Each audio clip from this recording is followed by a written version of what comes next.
How do you ask someone in an interview, hey, will you be here for 40 years, unrelenting, giving everything of yourself, essentially your entire life to a place and the people who pass through it?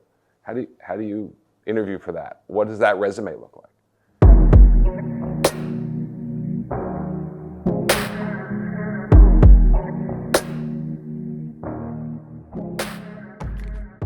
Because of his passion for science and his ability to teach it and to get students actively engaged in it, we have a long legacy of doctors, chemical engineers that owe the foundation that they got from Kevin Kilduff. I would have to say that he's a teacher who is 24/7. I joke with him at times saying that if I ever wanted to find you on Christmas Day, I would just take a ride up to the Don Bosco parking lot, I would not be surprised to see his car parked here, like on a holiday like that, getting stuff done. In 1983, September, we were desperate for a science teacher. And who comes in right out of the New York City Medical School? Mr. Kilduff. He said, I understand you need a science teacher. I said, well, do you know the symbol for water? He says, of course, H2O, water. And he said, if you want to go beyond that, H1O is a half a glass of water. And I said to myself, here's a guy who looks at things differently.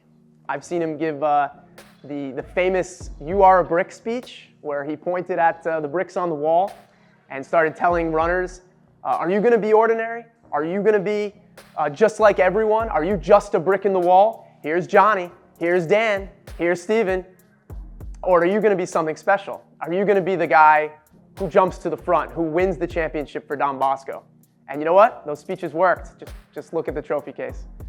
The one thing he tries to teach us is that big things don't happen in just one moment. It's consistency day to day. So while there are countless memories, winning state championships, placing in the top 10 nationally, individual state winners that were inspiring, the full body of work in his time coaching is really what I'm most proud of for him.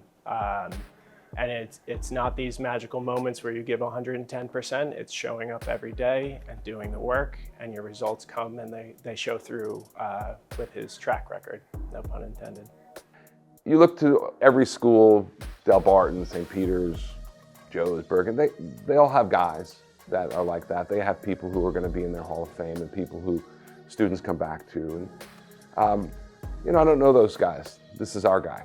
This is the person that changed my life. This is the person that really affected the lives of my sons. And he's ours. And couldn't be more proud. Having been blessed to know him in all my travels and the numerous Salesian schools that I've been at 4 different schools, Bosco twice. He is one of the finest Salesian educators I have ever met anywhere. He is in a very exclusive club. He is a Hall of Famer on multiple levels. And I cannot, as a Salesian of Don Bosco, be more grateful to him for helping to advance Don Bosco's mission and impact the lives of so many young people in Don Bosco's style, and also just be an exemplary example to his colleagues and a real inspiration. He'll always be Kevin. And yet there are some former students who could never call him Kevin. He's going to be Mr. Kilduff. And believe me, that's all they want him to be.